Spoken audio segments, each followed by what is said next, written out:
savez, dans le livre de Luc, chapitre 8, verset 43, Luc 8, 43, cette histoire de cette dame, et on lit, oh, il y avait une dame atteinte d'une perte de sang depuis 12 ans et qui avait dépensé tout son bien pour les médecins, sans aucune ait pu la guérir. Cette dame était dans l'attente pour 12 ans. 12 ans, elle attendait que Dieu agisse. La parole de Dieu nous dit que ceci s'est passé en Israël. Donc on peut dire que c'est une dame juive, n'est-ce pas? Quelqu'un parmi les choisis de Dieu, les enfants de Dieu. Les Juifs n'ont pas choisi Dieu, c'est Dieu qui a choisi les Juifs. Et c'est Dieu qui a donné ses promesses, que je vous garderai et j'atteindrai le monde avec vous. Amen. Et on voit que dans la parole de Dieu, Dieu a béni les Israël. Israël est béni au-dessus de tout ce que nous pouvons imaginer. De Jacob jusqu'à aujourd'hui même, Israël est béni. Amen. Si on oublie tout ce qui se passe politiquement aujourd'hui, la terre est bénie. Amen.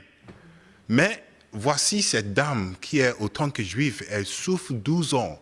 Et c'est Dieu qui a béni ce pays, cette nation, cette tribu. Dieu l'a béni. Mais cette dame devait quand même attendre 12 ans. Amen. C'est incroyable.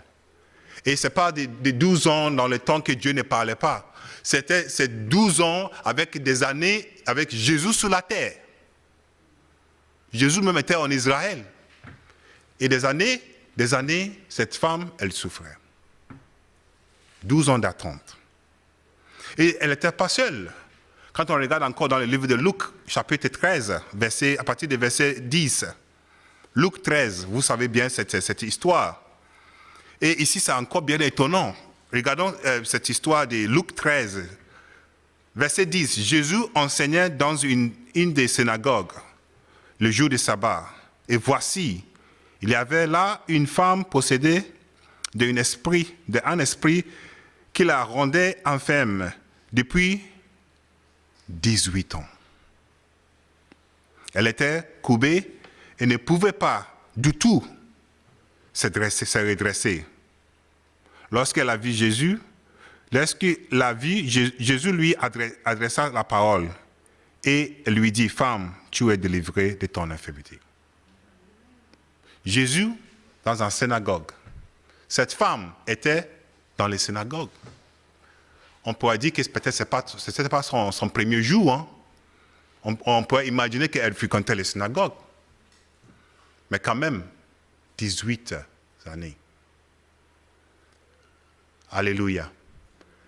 On voit que dans les relations avec Dieu, cette notion d'attente, ce n'est pas seulement pour les non-croyants.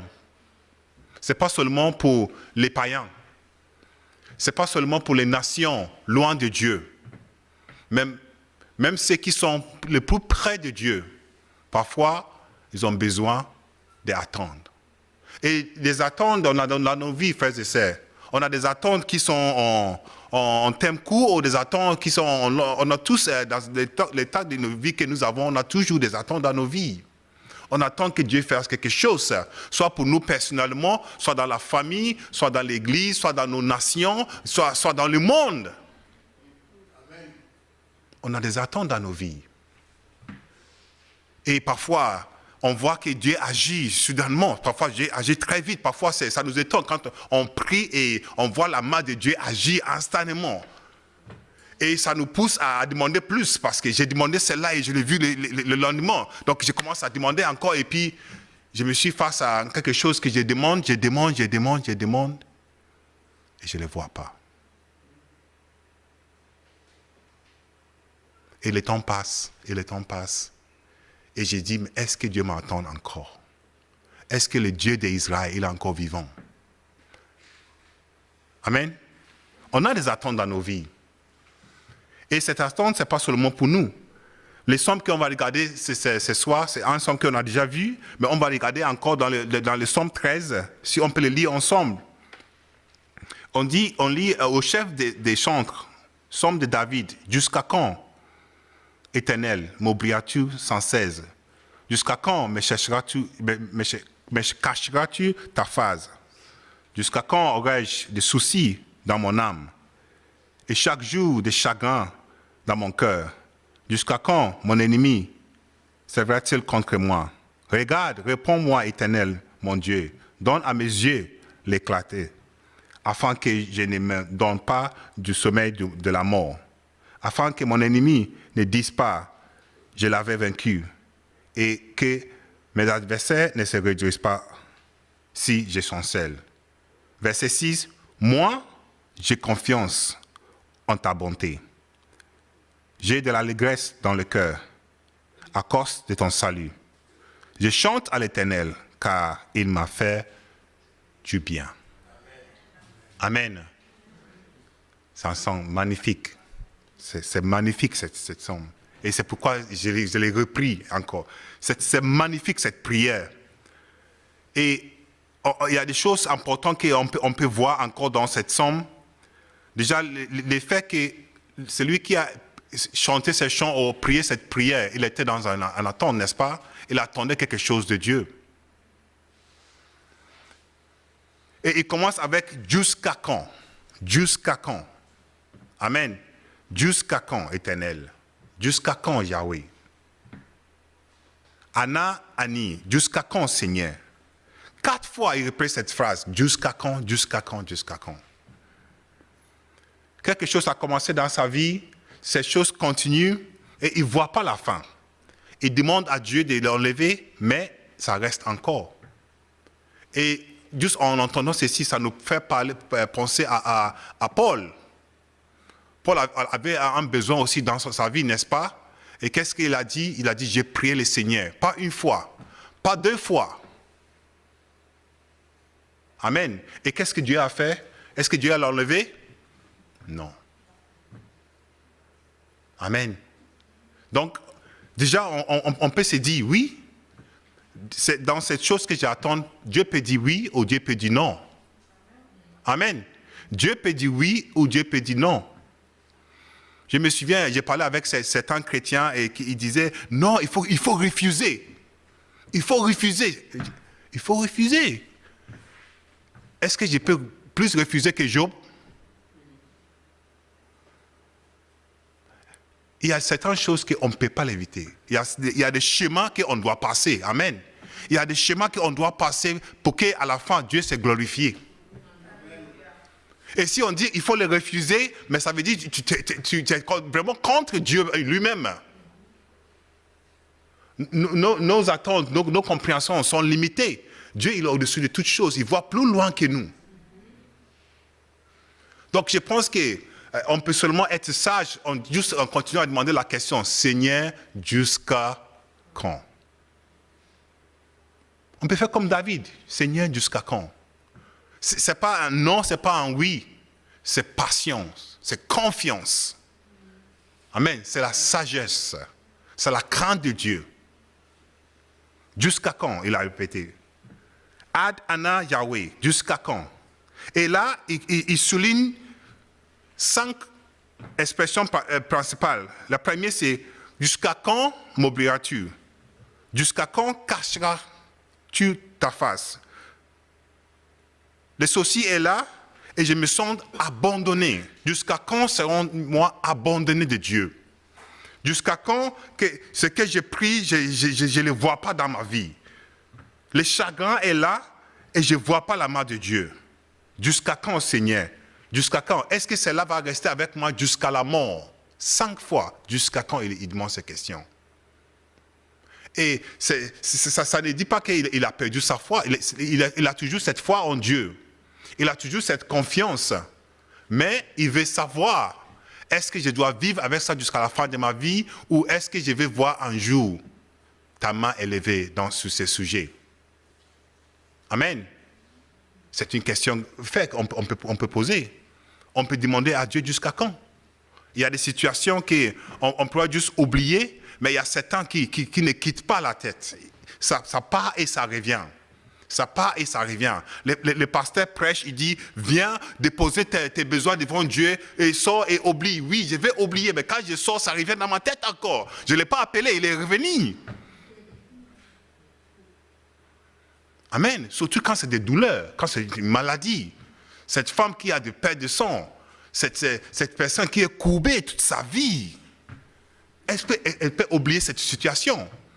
Imagine Paul qui se dit, j'ai comme si j'ai cette coupure dans mon corps. Est-ce que tu peux oublier ça? Non, c'est difficile. C'est difficile. Mais c'est là où l'ennemi veut nous attendre.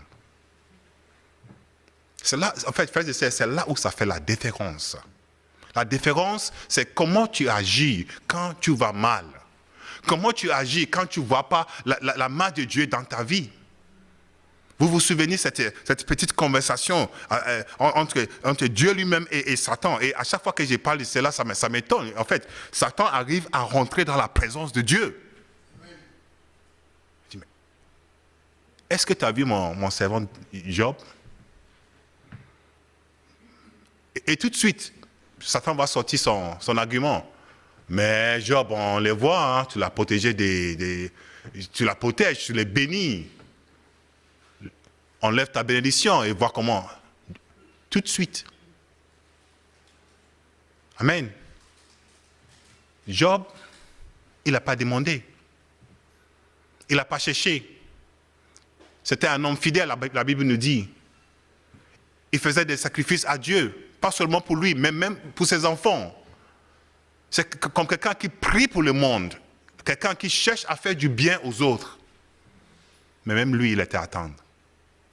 Et quand il était assis par terre avec toute cette plaie sur son corps, peut-être il peut aussi poser la question, Seigneur, jusqu'à quand?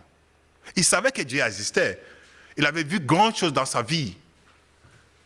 Mais dans cette particulière situation, il dit, Seigneur, jusqu'à quand? Les chagrins, les soucis, l'abondement, les manques de la présence de Dieu dans nos vies, ça peut nous faire poser cette question, Seigneur, jusqu'à quand? Est-ce que c'est jusqu'à la mort? Donc la première chose qu'on voit ici, le premier point que je vais soulever, c'est la plainte. La plainte, c'est des versets 2 à 3. Jusqu'à quand? 4 fois qu'on voit. Et jusqu'à quand oublieras-tu? Jusqu'à quand cacheras-tu? Jusqu'à quand m'abandonneras-tu? Et puis le troisième aussi, la pétition. La pétition, c'est versets 4 à 5. Il dit, regarde Seigneur, réponds, donne. Regarde ma situation Seigneur. Observe ma vie. Prends considération de moi. Tourne tes yeux vers moi Seigneur. Jusqu'à quand j'attendrai Seigneur? Regarde-moi et donne-moi ta réponse. Donne-moi ce que je demande Seigneur. Fais grâce à ton servant. Fais grâce à tes enfants, Seigneur. On attend sur toi et on veut que tu agis dans nos vies. Donne-moi ta grâce, Seigneur. Viens à mon secours, Père éternel. Éclairez mes yeux. Égarez mon espérance. Éclairez mon visage. Ne me laisse pas prendre par la mort, Seigneur. J'attends sur toi. Et je veux que ta volonté soit faite dans ma vie. Mais je veux aussi que l'ennemi voit que je sers un Dieu grand. Amen. Je veux qu'un jour, je vais aussi, comme David il a dit, laisse-moi vivre et je vais écrire des chants pour ton grand nom. Voilà l'argument qu'il fait. Seigneur, je vais glorifier ton nom. Je veux aussi être un témoignage vivant pour toi. Amen. Je vais être quelqu'un qui parle de toi. Même si je ne deviens pas un prédicateur. Aujourd'hui, il y a des gens qui vont de ville en ville. Ils ne sont pas des prédicateurs, ils ne sont pas des pasteurs. Ils sont là juste pour donner leur témoignage. Et ça touche le cœur et ça change de vie. Juste ce que Dieu a fait dans les vies. Mais donc nous aussi, aujourd'hui, dans nos situations, c'est moi-même, de ce que nous attendons à Dieu, nous pouvons dire dans nos esprits, Seigneur, je vais être aussi un témoignage pour ton nom. Amen. Quand on lit la Bible et on voit Sarah, qui a son bébé à 90 ans, c'est un témoignage. Amen. On voit toujours sur l'Internet des femmes qui sont à 50 ans, les âgés qui ont les bébés. Ils attendaient des années et maintenant ils peuvent tenir les bébés dans les mains. On voit Anne qui a prié et Samuel est venu. Et à chaque fois qu'on lit l'histoire d'Anne, on sort avec cette puissance, cette confiance que oui, Dieu il peut le faire encore aujourd'hui. Mais moi aussi, Seigneur, je vais être un témoignage pour ton nom. Ça peut être notre prière ce soir. Amen. Je veux être un témoignage pour toi. Je veux qu'un jour, je vais me tenir devant tout le monde et dire, j'étais déjà mort, mais Dieu m'a donné la vie encore. J'étais condamné, mais me voici devant vous. C'était la fin de ma vie, mais Dieu m'a donné encore des années. Comme cet roi Ézéchiel qui tourne le dos. On lui a dit, ta fin est là, prépare ta maison, tu vas être enterré. Il a dit, moi je vais prier Dieu encore une fois. Je vais être un témoignage. Et la parole de Dieu nous dit, il a donné combien encore? 14 ans de plus. Amen. Pas un an, pas 2 ans. Quand Dieu donne, il fait voir que c'est lui qui a donné. Ce n'est pas par hasard, Seigneur. Ce n'est pas par chance. Dieu, il donne et on voit, et les médecins sont étonnés. Amen. Tout est possible avec le Dieu vivant. Jusqu'à quand, Seigneur? Seigneur, viens à mon secours. Seigneur, viens, je veux aussi être un témoin. Je veux aussi avoir quelque chose à dire. Je ne pourrais pas aller à l'école biblique, mais je vais garder mon témoignage pour toi, Seigneur. Amen. Voilà le Dieu que nous servons. Le verset, le troisième, c'est le plaisir. Verset 6. Le plaisir qu'il avait en ce Dieu. Et lisons le verset 6 ensemble. Somme chapitre 13, verset 6. Si on peut regarder dans nos Bibles, Somme 13, le verset 6, c'est la meilleure partie de cette somme. Moi, je fais confiance en ta bonté. Moi, je fais confiance en ta bonté. Et ici, j'ai lu ça, mais je me suis dit, il faut aller un peu regarder dans le hébreu. Qu'est-ce qu'il a dit dans la langue originale? Et en fait, ici, c'est très simple quand il dit « Je fais confiance en ta bonté ». Parce que littéralement, ce qu'il a dit, « Il m'a comblé de bienfaits ». Quand on prend la langue originale, il dit « Il m'a comblé de ses bienfaits ». Vous savez, on a commencé avec quelqu'un qui dit « Seigneur, jusqu'à quand ?» Et puis un coup, il dit « Il m'a comblé, il m'a déjà comblé des bienfaits ». Si Jésus est parti jusqu'à la croix pour moi, il m'a déjà comblé des bienfaits. Si Jésus a donné sa vie pour moi, la bénédiction est déjà là. Si je suis promis, si j'en suis sûr de cette vie éternelle que Dieu m'a promis, que Jésus même allait jusqu'à prier le prix. Si quand je serai devant Dieu éternel, je serai vécu de toute la puissance de Jésus, je suis aussi un enfant de Dieu et je peux avoir cette confiance en mon Dieu. L'ennemi ne peut pas nous menacer avec la mort. La mort n'est pas la fin, frères et sœurs. La mort n'est pas la fin de ceux qui aiment Dieu. La mort n'est pas la fin pour ceux qui ont Dieu dans leur vie. Parce que nous servons un Dieu vrai et vivant. Amen. Seigneur, je fais confiance parce que tu m'as comblé de tes bienfaits. Ta bonté. Ta bonté. La situation n'a pas changé, hein, de verset 1 à verset 6, ça n'a pas changé encore, hein, mais c'est fait qu'il a le droit de compter la bénédiction de Dieu dans sa vie déjà. La bénédiction de Dieu dans sa vie.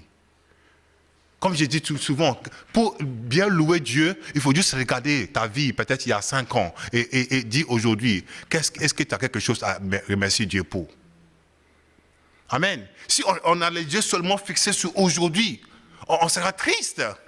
Mais on sera seulement sur nos lits, en pleurant, en disant qu'on a les pires des personnes dans le monde. Mais si on regarde là où Dieu nous a pris, et là où il nous a ramenés aujourd'hui, nous avons la chance, aujourd'hui même, on peut dire, je peux avoir Jésus comme sauveur, et la vie éternelle nous a déjà promis. C'est une bénédiction, frères et sœurs. C'est une bénédiction incroyable. Et celle-là est la plus grande chose que nous pouvons demander aujourd'hui. La guérison, oui. Les enfants, oui. Le travail, oui. Tout ce que nous pouvons demander, oui. Mais il n'y a rien comparé à la vie éternelle. Amen. Et c'est ce que Jésus nous a promis.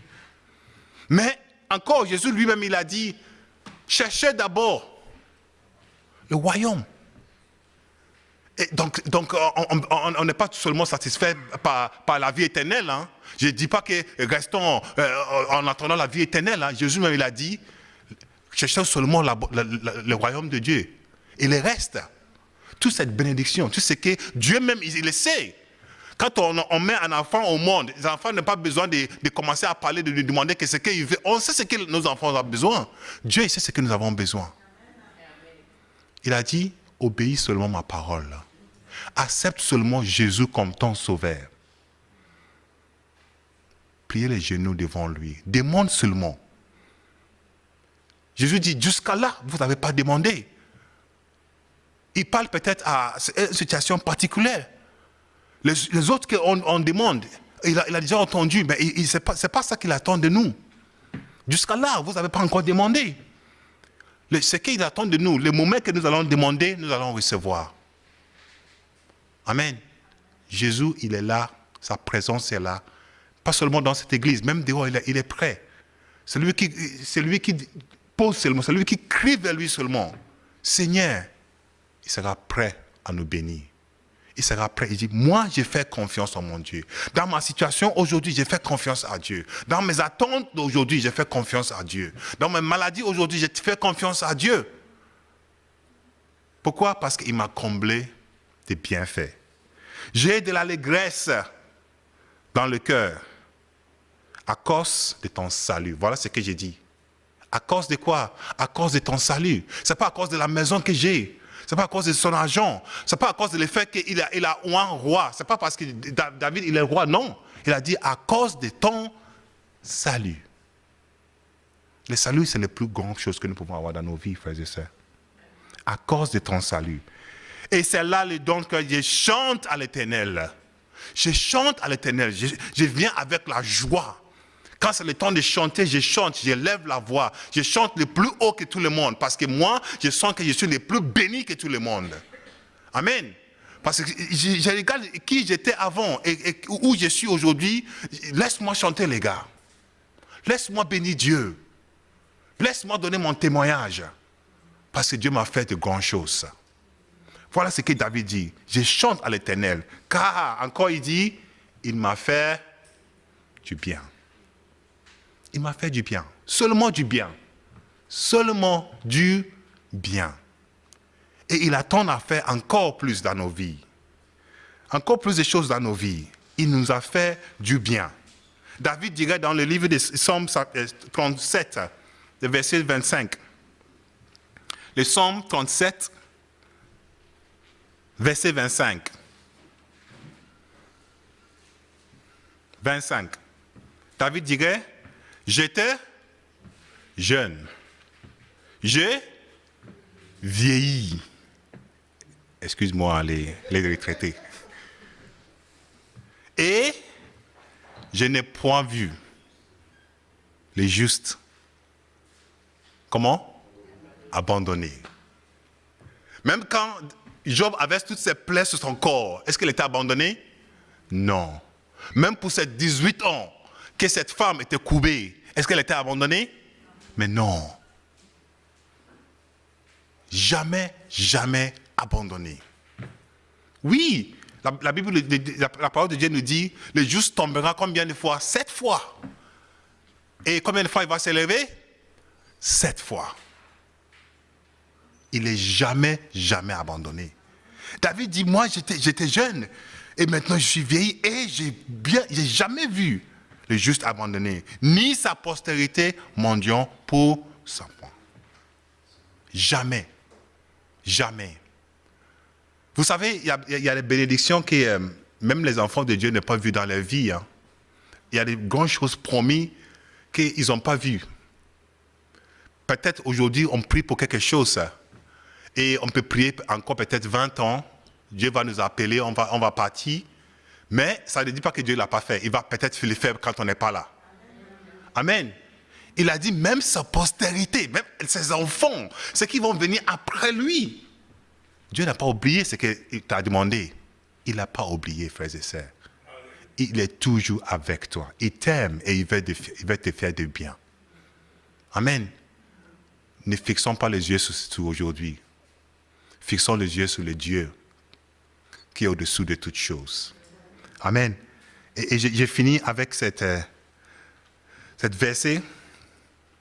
Les psaumes 13 nous enseignent que la foi ne consiste pas dans l'absence de doute ou de tristesse, mais dans le fait de continuer à faire confiance à Dieu au milieu des épreuves. Cette psaume encourage les croyants à être honnêtes quant à leur lutte. Quand c'est difficile, il faut le dire. Amen. On ne se cachera pas la réalité de nos vies. Quand ça va mal, on vient ici, on le dit, on prie ensemble. Amen. Ce n'est pas à nous de cacher nos difficultés.